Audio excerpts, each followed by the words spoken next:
প্রত্যেকটা ওয়াইফকে বলবো, যদি আপনি আপনার স্বামীর সঙ্গে আজীবন কাটাতে চান, যদি আপনি চান যে আপনার হাজবেন্ড আপনাকে আজীবন ভালোবাসুক, আমি আপনাকে 5টা পয়েন্ট বলছি।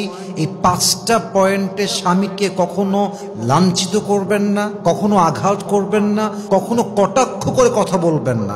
এই বাজে শব্দ, এই বাজে বিষয় স্বামীর সামনে কখনো মেনশন করবেন না। নাম্বার 1, একজন ওয়াইফ হিসেবে কখনো আপনি আপনার স্বামীর ফাইন্যান্সিয়াল স্ট্যাটাস অর্থাৎ অর্থনৈতিক অবস্থান নিয়ে যেই মেয়ে স্বামীকে কটাক্ষ করে, বিশ্বাস রাখেন সেই মেয়েকে কখনো তার স্বামী কলিজার থেকে, মন থেকে ভালোবাসতে পারে না। ঠিক কিনা বলেন? একজন স্বামী যখন বাহিরে কাজ করে বাসায় ফিরে আসে, সে একা ফিরে আসে না, অনেক প্রেশার নিয়ে, অনেক চাপ নিয়ে, বাসার চাপ, কাজের চাপ, বসের চাপ, অফিসের চাপ, এই সব কিছু নিয়ে ক্লান্তি মাখা মুখ নিয়ে সে বাসায় প্রবেশ করে।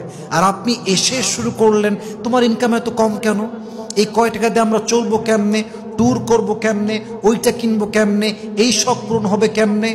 What is this? What is this behavior? You should support him from your heart. আপনি বলেন যে যান, আপনি বসেন, আপনার কি লাগবে আমাকে বলেন, একটু পানি দেন, যত্ন নেন, ভালোবাসা দেন। আরে যেই স্বামী আজকে 20,000 কামাই করে, আপনার ভালোবাসা পেলে, যত্ন পেলে, খাতিরদারি পেলে, আপনার হাজবেন্ড 10,000 নয়, একদিন 10 লাখ ইনকাম করে দেখাবে। ঠিক কিনা বলেন? He is not sitting idle. He is trying his best. And he is limiting his cross just to make you happy.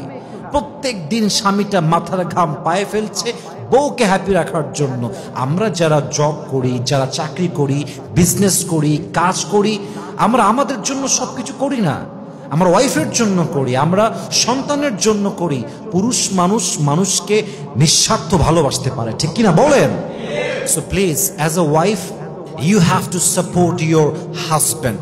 স্বামীকে কখনো তার অর্থনৈতিক অবস্থান দিয়ে কটাক্ষ করতে যাবেন না। আল্লাহর হাবিব সাল্লাল্লাহু আলাইহি ওয়াসাল্লাম বলেছেন, যেই স্ত্রীর মুখের কথায় স্বামী অসন্তুষ্ট, আল্লাহর জান্নাত তার জন্য হারাম। নাউজুবিল্লাহ বলেন সবাই। এই জন্য প্লিজ আমার প্রিয় বোন, আমার শ্রদ্ধাভাজন মা, আমার রেসপেক্টেড সিস্টার, প্লিজ আপনার হাজবেন্ডকে কখনো অর্থনৈতিক অবস্থান নিয়ে কটাক্ষ করবেন না, বরং সাপোর্ট দিবেন। আল্লাহ প্রত্যেকটা মা বোনকে বোঝার তৌফিক দান করুক। আমরা সকলেই জবান খুলে পড়ছি আমিন। 2 নাম্বার, আপনার স্বামীকে কখনো তার অভ্যেস নিয়ে, তার ড্রেস নিয়ে, তার চলাফেরা নিয়ে তুচ্ছ তাচ্ছিল্য করে কথা বলবেন না। মনে করেন যে আপনার হাজবেন্ড ম্যাক্সিমাম টাইম লুঙ্গি পরে, মনে করেন আপনার হাজবেন্ড সবসময় হাসি খুশি থাকতে পছন্দ করে, মনে করেন আপনার হাজবেন্ড কথা বলতে গিয়ে একটু তোতলায়, কথাটা অতটা ক্রিস্টাল ক্লিয়ার না, একটু অস্পষ্ট, মনে করেন আপনার হাজবেন্ড অন্যদের মতো স্মার্টলি ইংরেজি বলতে পারে না, কিন্তু আপনি যদি আপনার হাজবেন্ডের উইকনেসকে নিয়ে মানুষের সামনে ফান করেন, তাকে ক্রিটিসাইজ করেন, এটা আপনি যতই বলেন যে আমি ফান করেছি, মজা করে বলেছি, বাট এটা হিউমিলিয়েশন হয়ে যায়, এটা অবজ্ঞা হয়ে যায়। এবং আমি একটা কথা বলছি প্রত্যেকটা মেয়েকে, এটা আপনারা কলিজায় লিখে নেবেন, একজন স্বামীকে পুরো পৃথিবীর মানুষ খারাপ বললেও স্বামী ভেঙে পড়ে না, কিন্তু একজন স্বামী ঠিক তখন ভেঙে পড়ে যখন তার বাড়ির বউ তাকে মিথ্যা অবাদ দিয়ে কথা বলে। ঠিক কিনা বলেন? পুরুষ মানুষ কখনো ভাঙে না, সহজে ভাঙে না, পুরুষের মনটা পাথরের মতো শক্ত হৃদয়। কিন্তু পুরুষ যখন দেখে আমার বাড়ির বউটা আমার বিরুদ্ধে চলে গিয়েছে, আমার বাড়ির বউ আমাকে ক্রিটিসাইজ করে কথা বলে, তখন পুরুষ তার সমস্ত শক্তি হারিয়ে ফেলে। ঠিক কিনা বলেন? এই জন্য মেহেরবানি করে, don't criticise your husband, love him as like you can love him in this way. আপনার স্বামীকে এমন ভাবে ভালোবাসেন যেন সে বলতে বাধ্য হয় যে আমার বউটা আমাকে যেভাবে ভালোবেসেছে আর যেমনি যত্ন করে, পৃথিবীতে এমন কোন নারী জন্মগ্রহণ করে নাই যেই নারী আমাকে আমার ওয়াইফের চাইতে বেশি যত্ন করতে পারবে। ঠিক কিনা বলেন? আপনার স্বামীকে কোনো অবস্থানে, কোনো বিষয়ে তুচ্ছ তাচ্ছিল্য করে কথা বলবেন না। আল্লাহ প্রত্যেকটা মা বোনকে বোঝার তৌফিক দান করুক। পড়েন সবাই আমিন। 3 number, respect the profession of your husband. অনেক মেয়ে বলে যে তুমি এই চাকরি করো, তুমি এই 2 টাকার ব্যবসা করো, তোমার এই সামান্য চাকরি। এই প্রফেশনকে সম্মান না করার জন্য অনেক পুরুষ ভেঙে যায়। মাথায় রাখবেন, একটা পুরুষ ব্যবসা করছে এখন, আজকে তার প্রফিট 20,000 টাকা, জাস্ট ফর অ্যান এক্সাম্পল, কিন্তু প্রফিট তো সারা জীবন 20,000 থাকবে না, তো একদিন 20 লাখে যাবে, একদিন 20 কোটি পর্যন্ত যেতে পারে কি পারে না?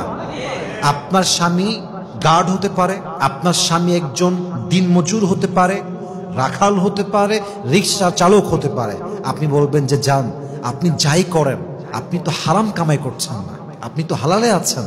আমরা হালাল কামাই করছি, হারাম খাচ্ছি না। আরে ভাই, কত স্বামী আছে 30 লাখ টাকা ইনকাম করে অবৈধ পথে, বাট তার বউ 30 লাখেও সুখী নয়। এবং একজন যুবক রিক্সা চালায় খায়, ইনকাম মাত্র মাসে 7,000 টাকা, 10,000 টাকা হালাল ইনকাম, বউটা খুশি, স্বামীও খুশি, ডিমান্ড কম, একে অপরকে ভালোবাসে, অল্প টাকায় সেই বরকত আছে যা 30 লাখ টাকার মধ্যে নাই। ঠিক কিনা বলেন?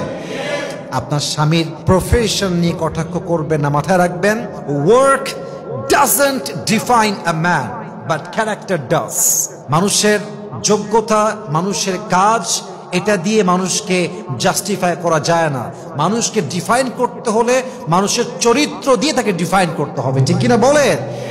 একজন অনেক বড় ব্যবসায়ী হতে পারে, বাট তার চরিত্র খারাপ, এই মানুষটা কখনো ভালো মানুষ হতে পারে না। এই জন্য প্লিজ আপনার স্বামীর প্রফেশন নিয়ে কটাক্ষ করতে যাবেন না। আল্লাহ প্রত্যেকটা মা বোনকে বোঝার তৌফিক দান করুন, পড়েন সবাই আমিন।